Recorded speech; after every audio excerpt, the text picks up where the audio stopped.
Futbol üzrə dünya çempionatının açılış mərasiminin Azərbaycanın ictimai televiziyasının YouTube platformasında yayımlanmaması azarkeşlərdə məyusluq yaradıb. Məyusluq yaradan nüanslardan biri də dünya çempionatının bütün oyunlarının YouTube üzərindən yayımlanmayacağı ilə bağlıdır. İctimai televiziyanın mətbuat katibi Ələsgər Vəliyev bildirib ki, YouTube üzərindən yalnız 15 oyunun yayımlanması FIFA'nın lisenziya qaydaları ilə tənzimlənir və bu məhdudiyyət televiziya kanalının qərarı deyil.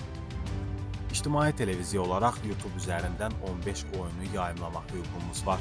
Bu FIFA'nın lisenziya qaydalarından irəli gəlir.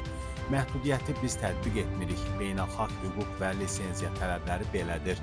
Digər ölkələrdə necə tətbiq olunursa, Azərbaycanda da eyni qaydada qüvvədədir deyə o qeyd edib.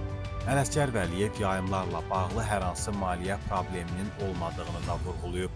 Onun sözlərinə görə turnirin bütün oyunları tamaşaçılara canlı təqdim olunacaq.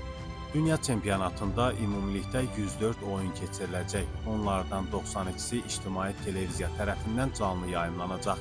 Qalan 12 qarşılaşma isə eyni vaxtda keçirildiyinə görə ictimai televiziya tərəfindən elə bir şərait yaradılıb ki, həmin oyunları CBC Sport kanalı nümayiş etdirsin. Beləliklə, bütün 104 oyun tamaşaçılara canlı şəkildə təqdim olunacaq.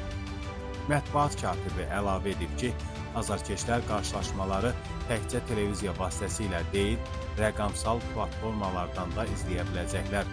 Eyni zamanda itv.az saytında bütün oyunlar canlı yayınlanacaq deyə Ələsgər Vəliyev bildirib.